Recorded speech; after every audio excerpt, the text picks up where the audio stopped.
So we're here with Sanjay today. We've got quite a few exciting things planned. We're going to do, he's been skinning and butchering this morning. Yep, two stags. 2 stags he shot yesterday. And then we're going to skin a roebuck. We're going to do some cooking. And we are in his incredibly beautiful house in Aberdeenshire, which I can't describe. Well, I'll maybe get some B-roll of it because it's pretty cool. And a very good man cave. Yeah, very lucky here. Yeah. Quite a nice day like today. I know, you're clearly quite handy. Better to be handy than handsome, I was told.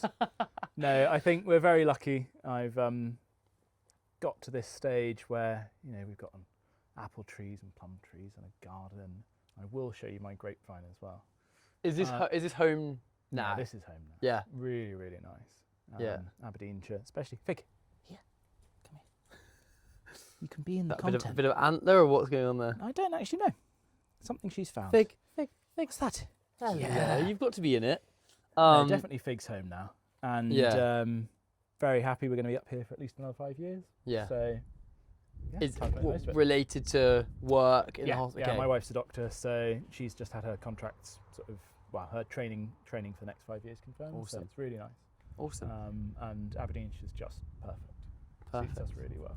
Well, so a few things that I'm curious about. So, you're a latecomer to stalking-ish? Very much so. Yeah? I think I got my tickets in London and did the total of maybe 5 outings where I went and sat in a high seat. I did go and do the Basque stalking scheme in Thetford. Yes, yeah. And that was an interesting sort of actual guided stalk. Mm-hmm. Enjoyed that. Took my wife along for that too. And I didn't actually get any deer until I came up to Aberdeenshire. Really, yeah. I was very lucky. I went out with a friend. I think stalking's weirdly the easiest form of hunting in the UK to get into. Everyone thinks that it's probably one of the harder pieces. You've got rifles to deal with. Mm-hmm. People might have heard about really long wait times with licensing applications, or you need to have a lot of ground or permission, Mm-hmm. whereas you don't. Some of the best value for money hunting that will get you a large bit of meat to work with at the end of the day that you can feed your friends is booking onto a Roe Deer cull in winter. Yeah. When estates are very happy for you to come out, have a go with the estate rifle on some targets first, get comfortable, and go out under the supervision of a keeper or a stalker and get a few Roe Deers. When you were getting into it, did you have any? I say this, by the way, I'll preempt by saying I've had many. Do you have a memorable fuck up where you went, shit, like this is, because I feel I had a memorable fuck up last week. And this is, I'm still new to stalking that way. Yeah. I'm not into I think someone said you have to do something 100 times before you can even feel competent. I'm not there yet. Yeah. I'll have butchered hundreds of deer now, and I've skinned almost 100. But stalking, I'm still in the sort of under 100 deer. It's a great hobby for that too. You can do stalking on a really minimal budget. Plenty of my friends do. You don't need, especially if you're going after the smaller species, you don't need a specialised vehicle. No. A rucksack is really handy, I think, because the advantage of like one of the row sacks is that can go in the back of your car, and it means you don't have to worry about getting anything in the car messy. You do need somewhere to chill them down effectively, but you can get a cheap fridge for not very much money. Yeah. Or you might have a friend with one. But last week I shot a stag. I knew it was clean dead, but had fallen in really long grass. And I hadn't brought the dog. Yeah. And even though I'd ranged it before I shot, I knew that it was what I thought was 45 yards, 50 yards. It was closer to 60. Right. So when I walked out from the hedge in my sort of cone that I do, I just couldn't see it. Yeah. Couldn't see it on the thermal. Yeah. Couldn't see it in person. And in those 15 minutes, you go through, did I pull the shot high? Yeah. Did I not watch it fall in the scope? Yeah. In the time that I've spent getting to it, has it buggered off? And that distance from 45 to 60 yards, in your view, when you're taking the shot, is nothing. And actually, when you're standing, what you think is a kill spot, it's and quite far away. knee-high grass will hide a young stag with no big head to see really, really easily. Yeah. So that just reinforced in me even if I wouldn't have taken the dog for the stalk, having him in the car is a real benefit, because I could have just known that I could nip back to the car and put her out, because she will find a totally dead deer. Yeah, I think it's quite nice as well that, when things like thermal coming in, people worry that, old ways are going to be completely replaced. But it's funny, you're there with your thermal, a very modern bit of kit, standing 15 yards from the dead deer, and you cannot see it without. Couldn't see it. Dog would have found it in a heartbeat. Yeah. Less than that. Yeah. Really, really. So easy. did you eventually find it yourself, or did Fig have to be recruited? I did my big arc, looped Yeah, right around, yeah. sort of all the standard stuff. Yeah. And then I just walked back out, and I thought I'd just push another 10 yards, and it was just there. Yeah. Do you remember a moment where you thought, I really want to get into stalking? I think as a chef, which is sort of what my first career really was, there's this really natural desire to know where your food's coming from. Yeah. And once you know that it's out there and it is accessible and you can go and stalk it yourself, well, why wouldn't you do that next step? So I think it's just a really logical progression if you're interested in food and interested in cooking, to want to get to grips, literally, with your proteins and what you're eating. And whether that's rabbits, I do a lot of rabbiting. I love working with rabbit sausages, coming up with a new rabbit paella. So I'm getting some paella pans done, which is very exciting. But then especially when you get into things that you just can't order from a supplier. Teal, widgeon, wild duck in general, very, very hard. There's a very big market for them from specific restaurants and from the continent. Very hard to find a shop up here that will sell you a brace of teal. Yeah. And until you've had the chance to go and shoot them yourself and eat them, you don't realise that they're just the best tasting They duck. are absolutely amazing. And they're perfectly sized. And they're really easy to cook and really easy to pluck. So crazy. You know, mallard, actually a bit of a faff. And then teal, you just sort of, a handful, and that's the breasts done. And then... No, it's really, really good. At the end of the day, I go out hunting because I want to eat what I harvest myself. Yes, I have got a fine collection of rose skulls on the wall, but every single one on there, apart from the 2 RTAs, are ones that I butchered and that we enjoyed as a family. It's a byproduct, isn't it? It's a byproduct. Yeah. And it's a memory. It's a memory that I can look at them, on the back of each of them, there's a story. Yeah. It's not all about the actual hunt itself, or the stalk, or sitting out in the marsh. It's what you get at the end of it. Yeah, 100%. And I do struggle occasionally when I meet stalkers who don't eat venison, or who... I know.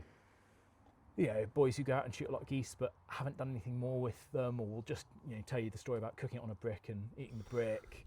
Like, there is always something nice to make with the quarry that you shoot. I do draw the line at... I did have the opportunity to make a crow pie, and I thought... I knew it was coming. Yeah. I thought it was either going to be crow or fox. But... No, and likewise a friend, and this is true, skinned a badger that was hit on the road in front of her. She was like, oh, you could butcher that. I was like... I'll maybe give that one a miss. So I do have lines. I think carrion and predators we're not really supposed to eat. No. One of the things that first interested me in what you were posting was you were just doing quite out there stuff with game, which I think is important. By the way, I think people are put off game by the fact that it has to be boring old things. Yeah. Was that just as soon as you started using game, that was always going to be the case? Well, as long as you process things quickly. Yeah. And I think that's the other thing that game sometimes get a bad rep for, is people are, you have to hang it for a good long while.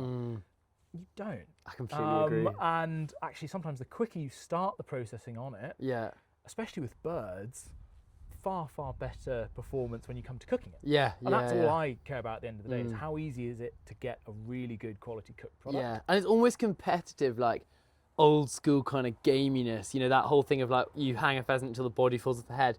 And that's what gives game a bad rep. Exactly. And I don't think there are that many people doing that anymore. No. I think we've ended up with winters that are just too warm. Yeah. Don't get me wrong. I go off the 40 degrees method, which is that you can hang game for a total of 40 degrees. Right. Okay. So that means you could do 10 days at 4 degrees, fridge temp. Yeah. You could go a bit colder than that, 2 degrees, and you probably could hang nice red in the skin, clean prep, 3 weeks in a chill. Yeah, fine. It's just like aging a lamb in the skin. That's totally normal. But if you have a think and you're like, oh yeah, that pheasant might have had a day at 10 degrees, actually even a day and a half if it's in the shed. Yeah. You need to be working pretty quickly on that. Can we talk about the cookbook that's in? Yes. God, this will be an exclusive for Harry. Because I've been excited about this. Yeah, I am going to work on a cookbook. I have got, I think, 60 recipes titled. Nice. And half a dozen written up. It's going to be an Indian game focused cookbook. I didn't want to get pigeonholed into doing Indian cookery when I came up to this. No, I'm going to show everyone that I can do interesting food. But I really like cooking Indian food.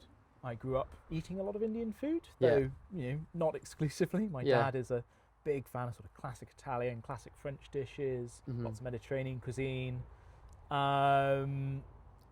Indian cuisine pairs well with a lot of game preparation. Yeah. It's got a lot of slow cooked dishes in curries and biryanis and similar. It has a lot of dishes using mince. Really familiar up here because people have had mince and tatties for ages. And if I could just say, it's just Indian mince. but it's really popular because it's a comforting texture. It's always super tender. And I've got a technique that I can make a really big batch of it in one go. So early cooking, what is it? Well, did both your parents cook? What? Very much so. Yeah. My mum's from Fife. Yeah. By route of America and a few other bits, but my dad's from India. Yeah. And you grew up in Oxford? Grew up in Oxford. Yeah. Very sort of normal suburban life. Yeah. I think the worst thing that the game industry does, and this is all elements of that, game dealers, advocates, hunters, is we always compare it to chicken and beef. Pheasant, it's just like chicken. You know, we're always comparing the protein or the fats or the minerals. Venison, we're always comparing it to beef. Very, very different animals. Interesting. We've spent millennia Yeah. rearing beef cattle for different musculature, really high amounts of intramuscular fat, and we've developed a set of cooking techniques for them.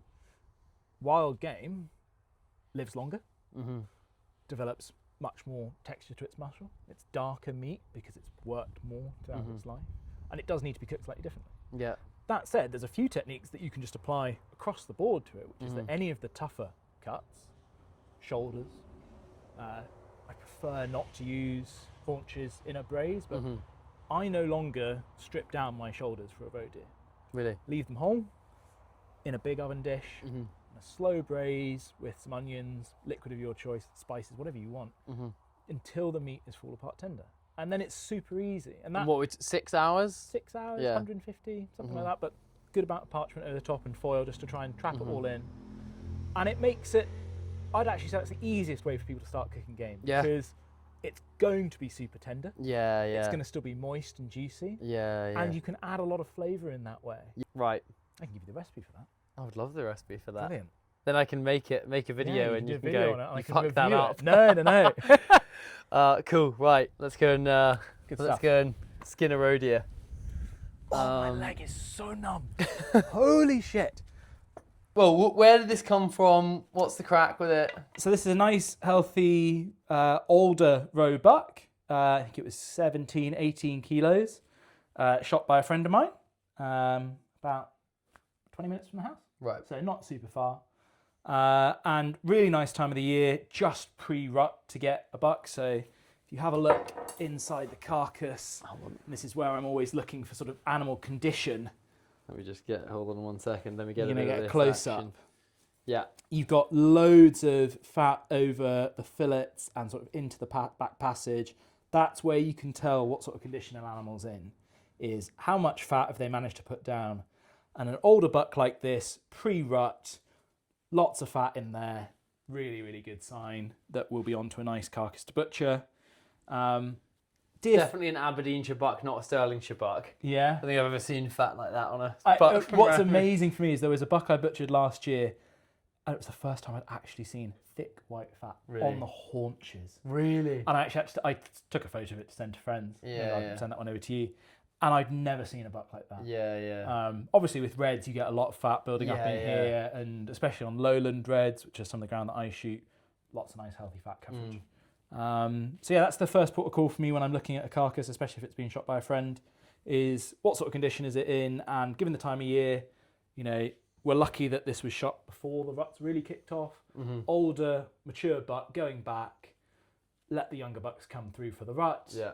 And yet we've not let it get to the stage where you've got any of that rut taint or anything like that. All the meat's been worn down. So I don't believe you though. That I think if a friend shot it, that's not the first thing you look for. Oh no, it's not always. Normally, I mean, it helps that it was in the larder, so I can look and see their bullet placement. This one's gone a little bit further back, but clearly dropped on the spot. It looks nice and clean inside. Nice. It's been prepped pretty well, so can't complain. Awesome. And nice big buck too. Yeah, nice big buck.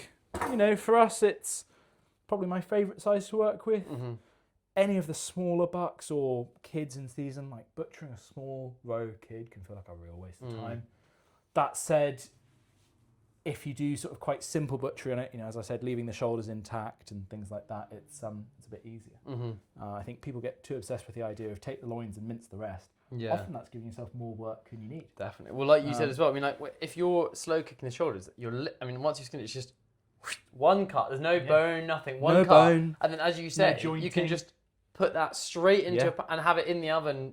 Exactly. 3 minutes later. Exactly. And I think that's why, and they're a really underrated cut.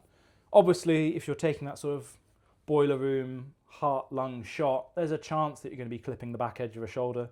For the most part, you can trim it out, no problem. Even then, you'll hopefully just be sacrificing the one shoulder.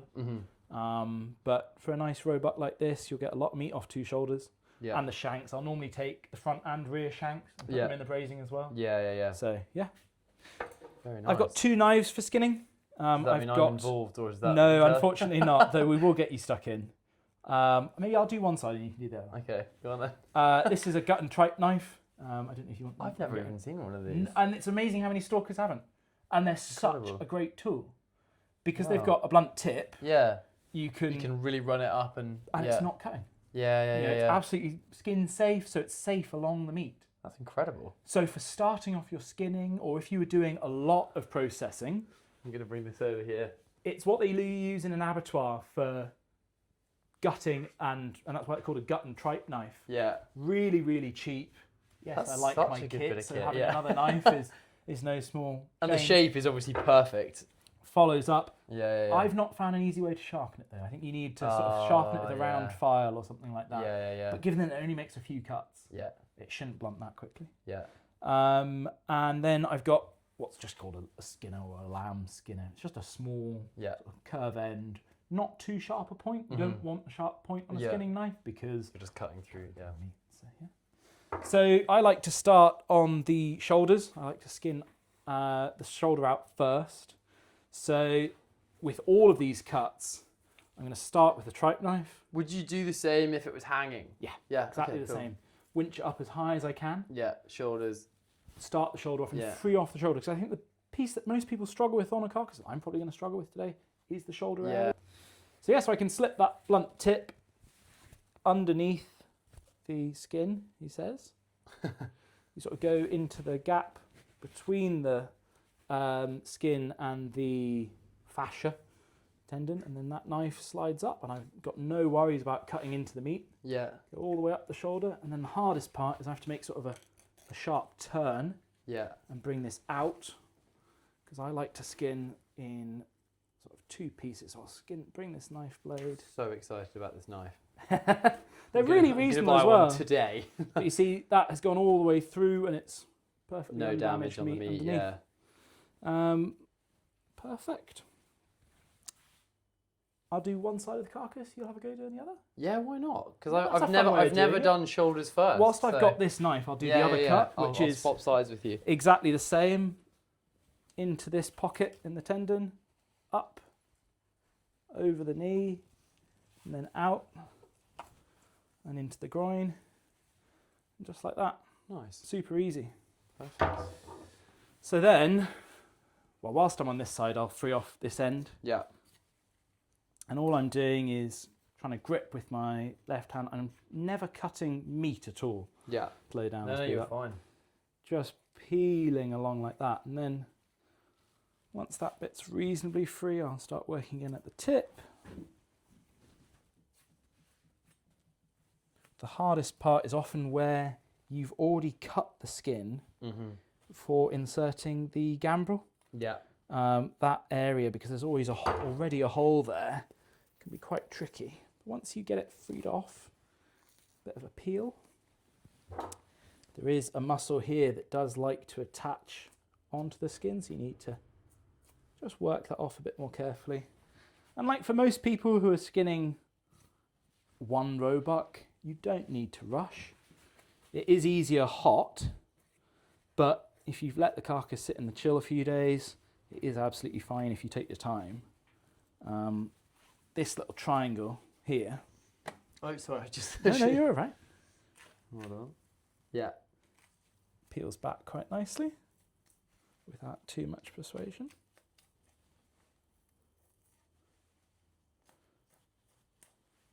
And the easiest way to think of it is whenever I'm cutting, I'm actually more sort of peeling the skin with the knife. Yeah. It's applying a bit of pressure.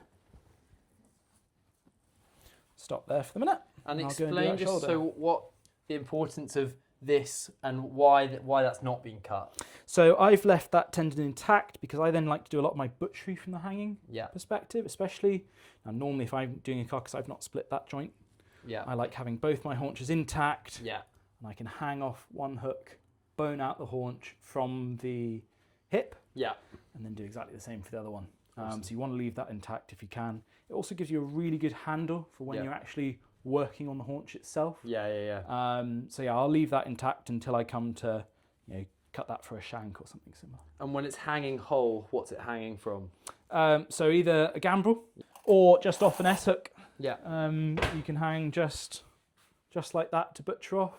Nice. I prefer having a small carcass like this hung off 2 S hooks. Right. Yeah. 'Cause Yeah. it's easier to Maneuver. drop one out, work yeah. on one leg. Exactly the same on this side of the shoulder. Yeah. So starting at the end of the hock, I'm trying to free it off.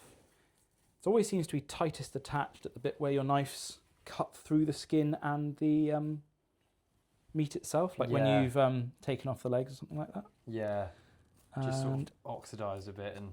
yeah, exactly. Once you get to there, good pull, just gently. See, this is very interesting for me because if I'm skinning, I've never skinned anything lying down for a start. It's always Yeah. hanging, and also I'd always just start from the back legs and skin down, and then have a fight with the shoulders. Yeah. Well, not even the shoulders, like right That on the end, right there, here. and it's when you're I'm doing the there last bit of the yank. knackered, Yeah. like putting all Yeah. my weight into it. So this is actually So as long as you've freed off that end, we can get to here, yeah, and then you can stop, and whip it off from the and go back. right down Yeah, like yeah, that. You've got a little snag bit here, which is where we've made that pocket, Yeah, because we've gone down and out. But if you work around that, yeah, yeah.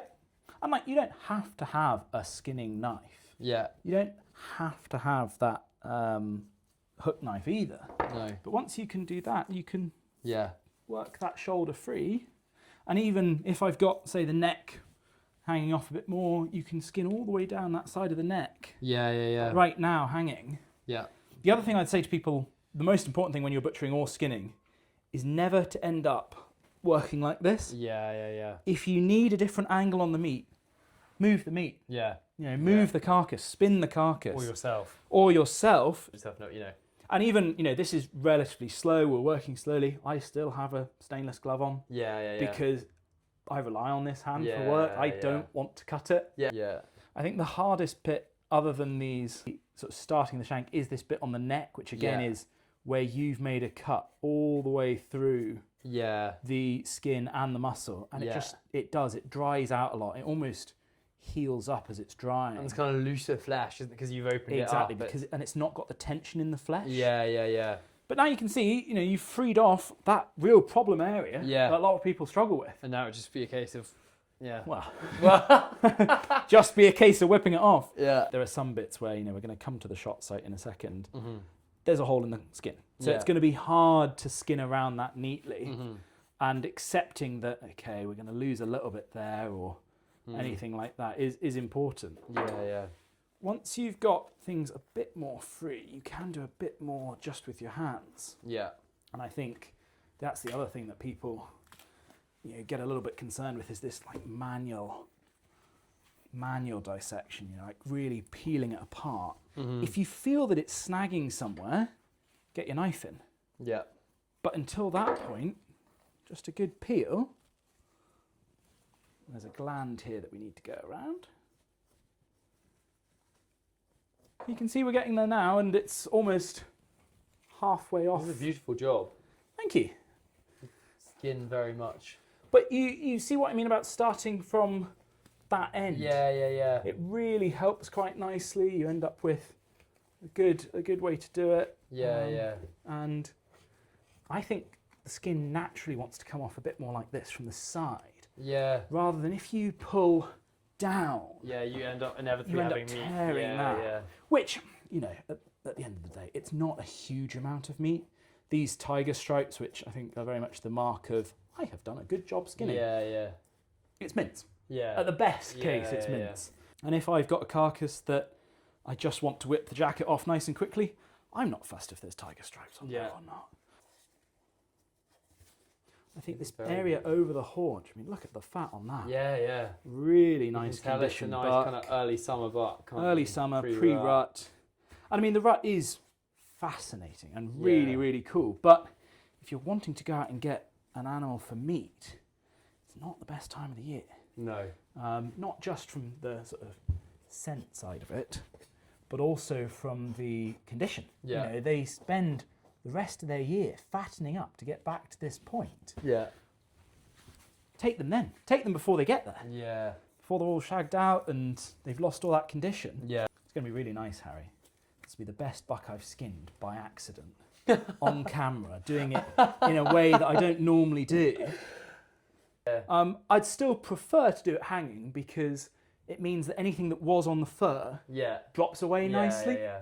That's just my preference from a sort of minimising any cross-contamination or anything like that. But this carcass is just for me. Mm-hmm. I'm doing it at home so that we've got some nice steaks for tonight, or maybe for the barbecue. What do you think? Is that halfway? Yeah. Will I give you a bit of a hand on the other side? Yeah. Perfect. Look at that. Beautiful. Yeah, getting there happily. Lovely. Do you want to get some shots panning along that length? Yeah. That's a nice... You can tell I've got a creative mind. I've got huge respect for it, Harry, because I always think, it'd be really interesting to do some content like this, you know, how to skin a buck or... You should do it. But I just can't be fucked. And But you've got the personality for it as well. Like I like chatting. I feel constantly more... I'm not going to say, Harry, you're a handsome white boy in field sports. It'll suit you really well. But I just don't think there's as much interest in who's this brown kid who's talking about deer stalking? It's interesting. It's really interesting from a food perspective. People love Indian food. They love Indian game cookery. Yeah. But I never feel as confident talking about the world of stalking and things. I think that someone who stalked all their life, really growing up with it, I think if they were to explain something, especially for content for Instagram, YouTube, whatever, they can't help making it not basic enough. Anyone new to it instantly switches off because it's too experienced. Yeah. I feel like, for say, you've got quite a unique experience, which is more rare in stalking shooting, where you've come to it later, and I actually think that makes you more approachable and more watchable. But it's weirdly easy to get into something because your parents have done it without being passionate about it. Yeah. Whereas to go into a hobby that requires a lot of time investment and a financial piece and a sort of lifestyle, you have to be thinking, 3 o'clock in the morning, get up and go and shoot nothing, come back at 6. Fantastic. And then go to work. So you've got to get that, and you only get that if you're passionate about it. So I think a lot of the people who are new to stalking have that passion. Yeah. Whereas if you've always grown up with it, you sometimes take it for granted. Yeah. I also didn't grow up stalking, by the way. I grew up shooting. My dad shoots pheasants because he likes socialising and drinking. Yeah. Never no stalking. Interesting. And I had friends that stalked and I was just fascinated. And then I'm very lucky when I was about 16, 17, I started gillying for my friend who's got an estate on the West Coast. And that's how I got into it, just gillying for him. So I agree. I think that actually having to get yourself into it is better in a way. It motivates you to... You have done it off your own bat. You've not just done it because it's always been there. But yeah. Right. It's my go. Yeah, you've got a nice shot of this side. Nice, do you want to do a side-by-side comparison? AI-generated caption. Me. Pro versus amateur. Okay, you'll want it round this way. Perfect. Just trying to find that in between the skin and the sinew. So it's just getting the tip of it worked into a pocket. Perfect. Okay. And then you can run it along over the joint. Butter. Yeah. And then what I like to do is kick the knife forward so it sort of tears through that. And then you can get your turn straight down from here. From there sort of into here.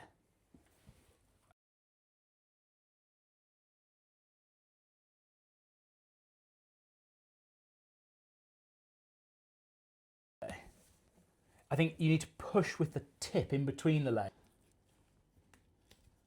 Over the knee. Yeah. And then keep it tip forwards and curve down and round. And you'll pop out. There you go. Yeah. Lovely. Very good.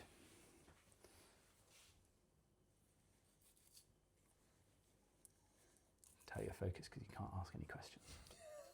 It's really good. I actually can't multitask at all. I'm like two men stereotypical. unable.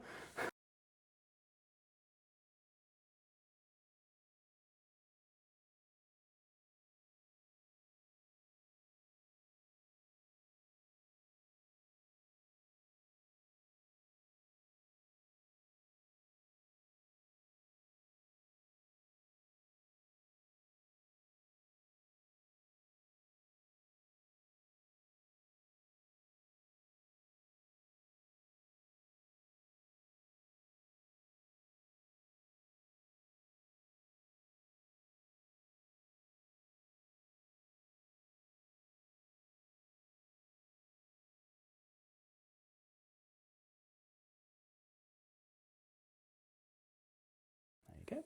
Now stop, and we're going to deal with this flap that we've made.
Start pulling up from there.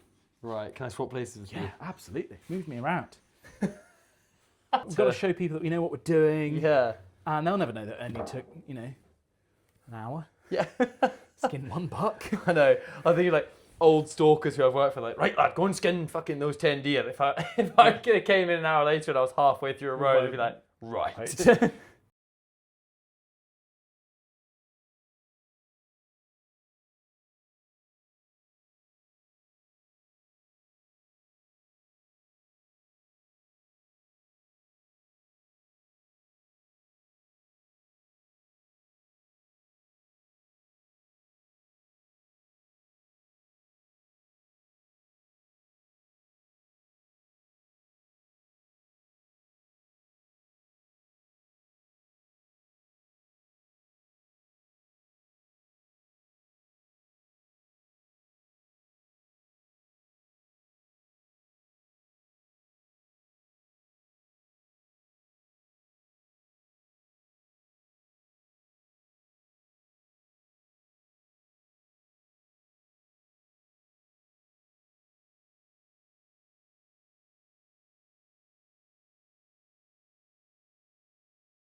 Wow, I better Skin get off? the phone out. Yeah, I mean... Not even for that, I was just I'll have to sprinkle a bit of dirt on your side or something like that.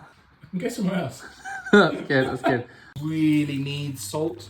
It's very hard for an amateur chef at home cook to accidentally over salt your meat, because the meat will absorb a certain amount when we're doing it like this, and then all we'll do before we come to cook them up is pat super dry, also because this is just for our tea.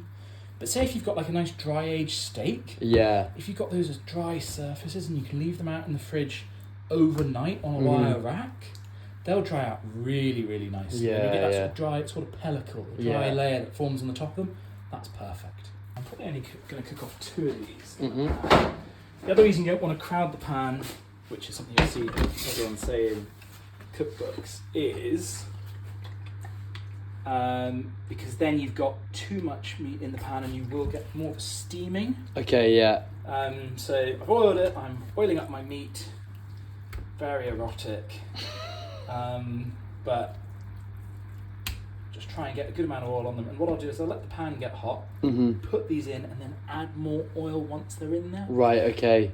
Another thing for beginners that's harder is if you've got a hot pan with smoking hot oil in it, Yeah. you go to lay steak in, it'll spatter up at you. Yeah. And if you've not gotten used to getting burns, it is very uncomfortable. Yes. So that would be the easier way to do it. Is I've got a totally dry pan.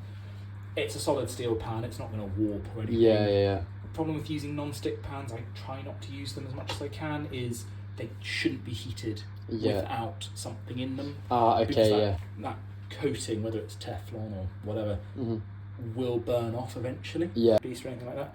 Try and look for your nice flat side. Yeah. So on this one, we've got this edge here. That's what was attached to the vertebra. Yeah. That's where my knife's gone. And you can see there's a few cuts along there as I've gone. This is the bit that was sitting out in the carcass, and so that's the natural smooth surface of the muscle. Yeah. So I'm going to lay that side down first, because that's where we're going to get the best sear, because it's the smoothest, flattest surface. Now I can smell and feel that that pan's getting hot, so I can lay this in just like that.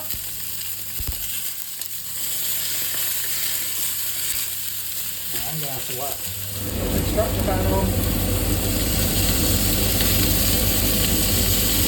You can see all that spitting would have been going onto my hand. Yeah.